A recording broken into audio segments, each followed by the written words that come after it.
Hello and welcome back. If you're new here, my name is Douglas Johnson. I am a yoga meditation teacher, an ordained minister, and a certified Kiloby inquiries facilitator. And today I wanted to share a talk about something I see when teaching yoga quite a bit. And the best way I could describe it is the dropping your arms in Warrior II effect.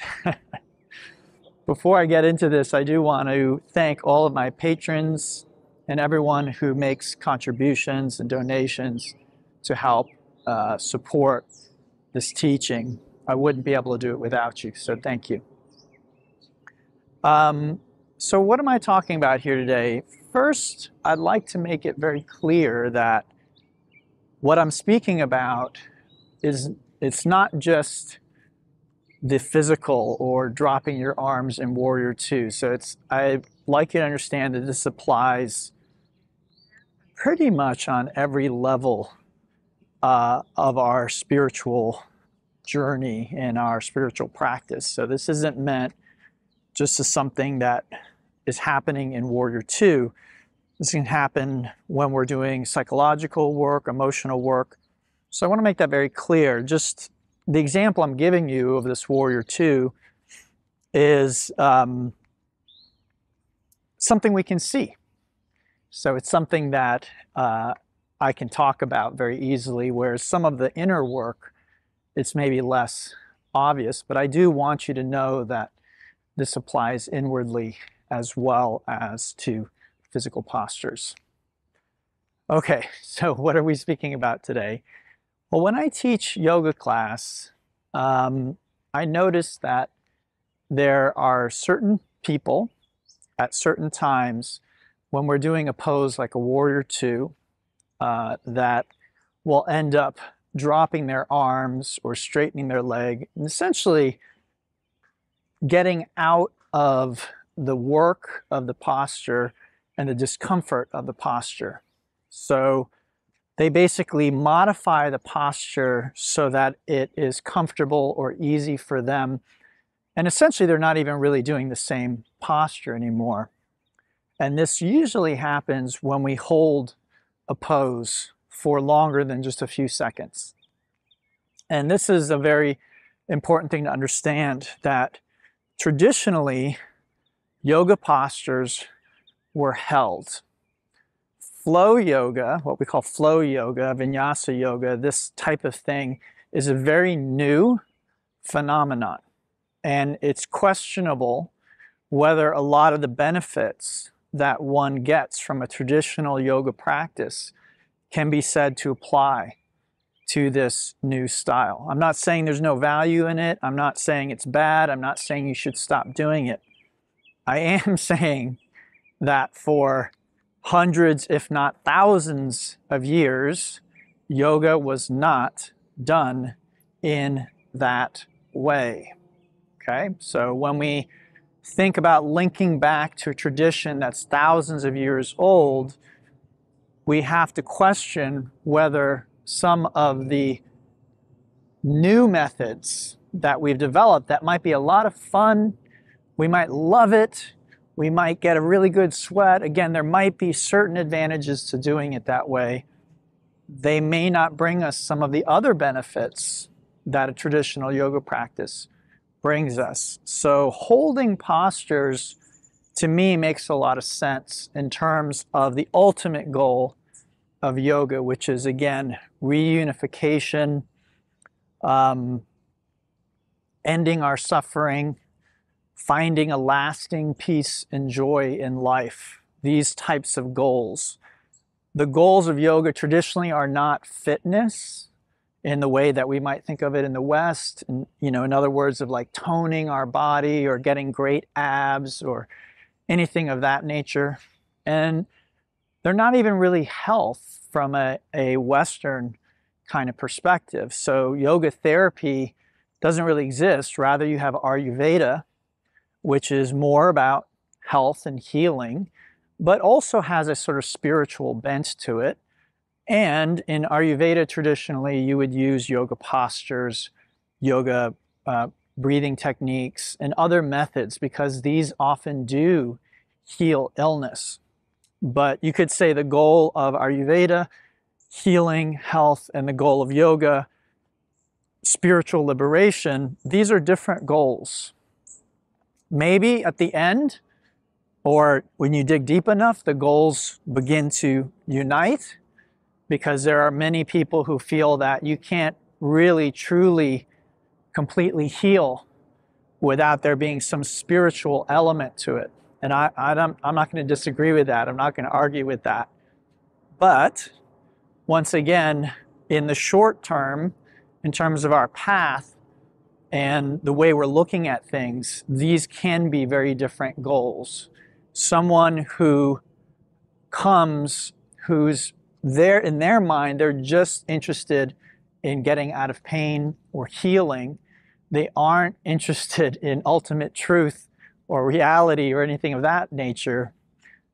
They're probably going to have only so much patience for certain things. If it gets too far away from their perceived goal, which is, I just want to get out of pain, I just want to heal, then they may lose interest. They may go someplace else, explore some other option. So I just want to be clear about that. So this phenomenon that I see happening, because in my classes, even in my flow classes, we will do some half-breath movement, because I do think there is benefit to that. But we will also hold postures. And what I see from time to time is students who will not hold the pose. If I hold it more than just a few seconds, then they'll drop their arms, or they will do something else to, again, modify the posture to make it more comfortable for them. So what's wrong with this? Shouldn't we be comfortable? Shouldn't we try and make ourselves comfortable? Isn't that why we're doing what we do in life? Well, the answer is, from my perspective, if you want to progress spiritually, if you want the type of liberation that I'm speaking about, if you want lasting peace and joy, is no, you should not try and make yourself comfortable. Things like spiritual growth, enlightenment,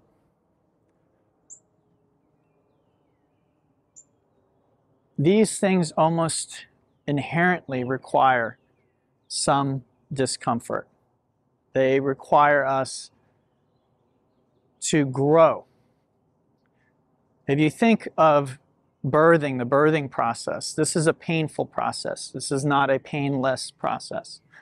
If you think about studying for an exam or learning some new skill, this very often requires some discomfort, the ability to overcome adversity and discomfort. So if we think that spirituality somehow is supposed to be different, I'm not sure where we're getting this idea that my spiritual path should stop or end where I am getting physically, mentally, or emotionally uncomfortable rather. Okay, so again, this is something we just need to look at as we do these practices and try and see, where am I backing away from the discomfort?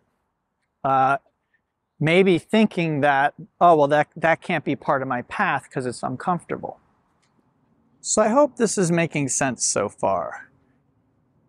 Another way of speaking about this is we can't expect to change by staying the same. We cannot expect to change by staying the same. So what this means is, for most of us, change will be uncomfortable.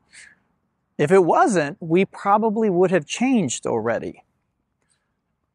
It also may not seem obvious to us if we're being asked to do something that, it's like, what does this have to do with my goal? If we knew how to reach our goal, In the case of a yogi, again, this is spiritual enlightenment, liberation, lasting peace and joy. If we knew how to get there on our own, again, we probably would have already done it. If getting there was a joy ride, we probably would have already done it. Who doesn't want lasting peace and joy? Who wouldn't strive after those things? So when we are usually guided simply by our likes and dislikes, when the spiritual lesson comes, we will very often try and find ways of getting out of it. And this is illustrated beautifully in the Tibetan Buddhist tradition, Tantric Yoga tradition, where they have images where they show the both fierce and angelic forms of the bodhisattvas. So a bodhisattva is a being who is about to become a full-fledged Buddha, liberated from this world and all suffering and reincarnation and rebirth, which, at least from some points of view, is the goal of that tradition. And instead of going ahead and liberating themselves completely, they hold on to one desire, which keeps them coming back. And what is that desire? That desire is the desire to help others. And so a great example of this is in the Tibetan Buddhist tradition. The Dalai Lama is seen as a bodhisattva who keeps reincarnating in different bodies, coming back to this planet to fulfill this goal of helping others and their suffering. And the bodhisattva vow is that I will not stop until all beings are liberated. So, with this in mind, we see how the bodhisattva in that tradition shows up in two forms: an angelic form, a pleasant form, if you will, and a demonic form. Now, I first learned about this from the scholar Joseph Campbell, who I absolutely adore and love. If you've never checked out his work, I highly recommend it. It was really his work that opened me up to first being open enough to receive some spiritual teaching and guidance, because in my youth I was very materialistic. But his teaching was so heartfelt and made so much sense, and he had a way of presenting myths, these myths, in a way that really brought value to me and millions of others. He's not a secret. Many people know about Joseph Campbell. He was quite an influential figure. So he said, when introducing this concept, that if you are closed off, if you are not open to the spiritual lessons and guidance that are really just part of the fabric of reality. You see, spirituality for me is really just about reality as it is. And I'll say this, because you might think, well, that's what I live. That's what I experience. The truth is we don't. And science is finally getting to the point where it's beginning to recognize this, that what we experience as human beings with our senses is not at all representative of what reality is. This isn't even to talk about our own personal perceptions, distortions, and emotions, how those will distort the fabric of what we're perceiving. But even just on a purely sense level perception, tree, bush, all these other things that we give names to, we think we understand what they are. Even human beings, what science is finally beginning to catch up with spirituality is these things are not really what you think they are, or they don't have the value that you ascribe to them. These things are really transcendent in their value. Anyway, this is not the point of today's talk, so I don't want to get too lost in that. But if we are open to spiritual lessons, teaching, then we experience the Bodhisattva as an angelic form, as a being that is trying to help us. However, if we are resistant to reality, if we are resistant to spiritual lessons, if we are resistant to growth, if we are resistant to change, if we are resistant to listening to our teachers or guides, then we see and experience these lessons, these teachings, the teachers as demonic. We see them as evil. And I love that this is so well represented in that artwork, because again, in the artwork, they show a red demonic form and a blue angelic form. And this is so perfect, so beautiful in the depiction of what we are dealing with. So how does this apply to what I'm speaking about? Well, when you're doing a Warrior II pose, the pose has certain elements that it is trying to transform in your body. Let's just stay on the physical right now. There's also a psychological element, and we may talk about that in a moment. But just physically, it's trying to strengthen your front leg, it's stretching the back leg, it's strengthening your arms. Now again, if holding that position were easy for me, then I wouldn't have any problem staying there. And it also has, you could say, less value as a result, okay? So when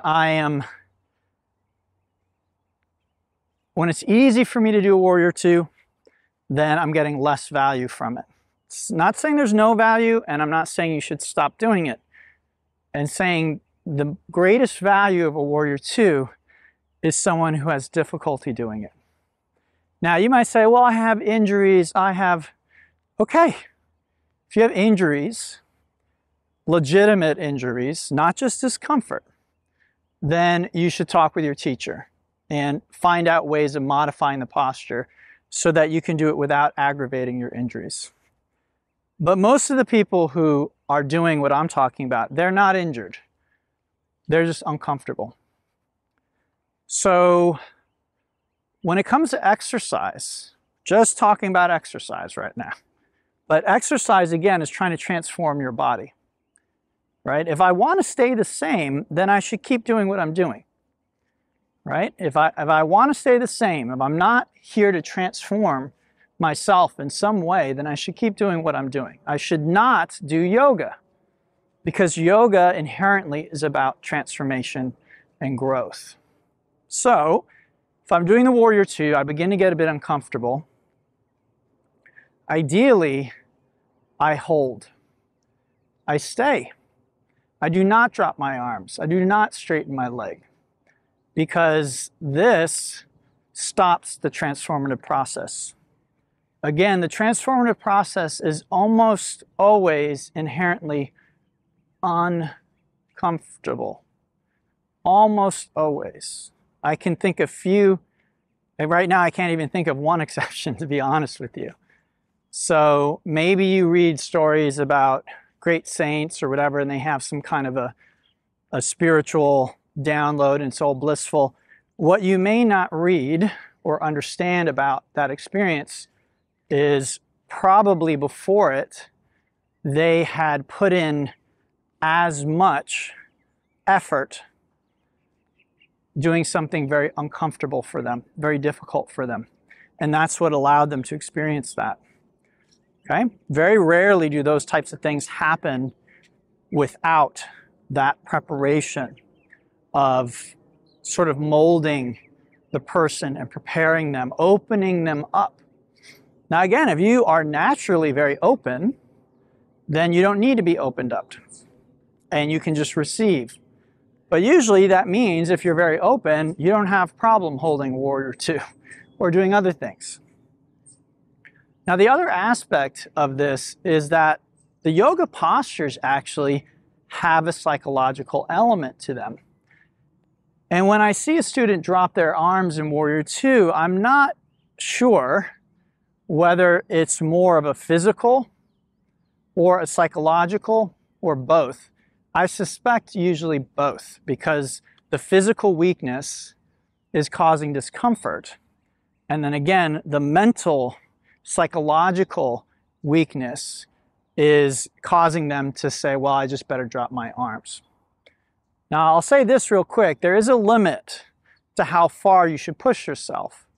But probably in a warrior two, for your average person, you're not going to hurt yourself doing that. When it comes to psychological work, you need to work closely with a teacher, is my opinion, how far you should push yourself. So the psychological part of the warrior two is warrior two. By the name, you hear the name warrior. What does that invoke? Does that invoke someone who's backing off from discomfort? Does that invoke someone who, at the first sign of adversity, calls it quits? Maybe it does for you. But I think the ideal of a warrior, what we're trying to embody with that posture and that shape, is strength. Strength in the face of adversity. Strength in the face of death. What is going to die? Well, in a warrior two, you're physically not going to die.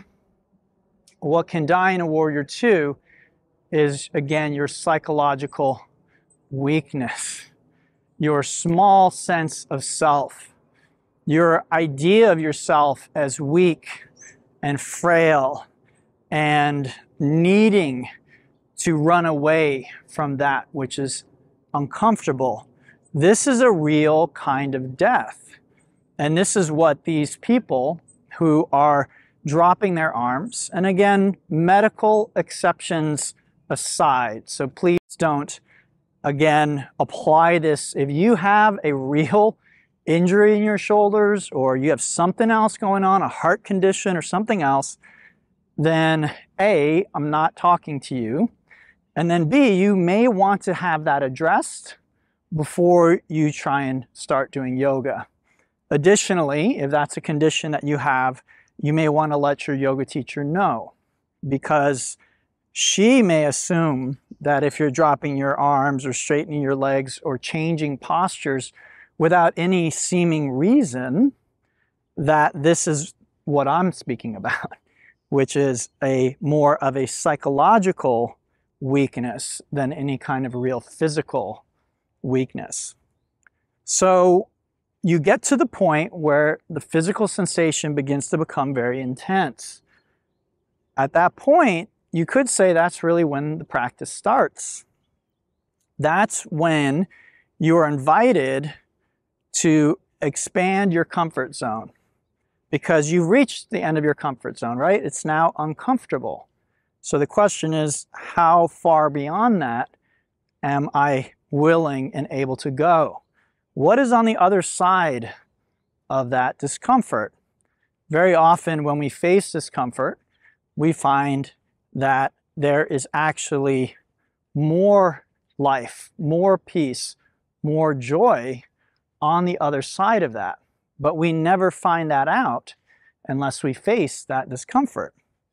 And this is, again, the idea behind those Tibetan images, that which I'm resisting is going to seem like hell. It's going to seem awful to me. But if I were to open up to that which I'm resisting, then I actually find salvation in it. And there actually is an analogy there with Jesus and the cross in that experience. What seems to us on the outside, and maybe even to Jesus at times on his journey, like the worst possible fate, we find is actually the greatest fate that one could experience, that it isn't what it seemed, and imminent death didn't end up being a real death, right? Thus the rebirth, thus him coming back from the dead. So again, the message, things are not what they seem. So again, teachers, traditions are here to hopefully help you do which you as of yet have not been able to do, which is to overcome that barrier of discomfort. Now you might say, hey, I do that all the time. I've built 7 businesses. I've done all these things. I'm fine with discomfort. I do it all the time. Well, what you find is that people are okay with certain kinds of discomfort and in certain areas of their life. So for you, you may personally not have a problem with discomfort in terms of your business life. You might, again, have built many businesses and felt fine. And yet you might find in your love life or your family life or personal, interpersonal relationships, you are not okay with being uncomfortable with certain things, that you are not able to hold space for an uncomfortable silence or the unknown or being unsure with certain things. So this is where, again, yoga, when it's taught properly and taught well, it eventually finds these weaknesses. And this is why it tends to be so challenging. So again, with physical postures, Warrior 2, with practice over time, I might get very used to physical discomfort.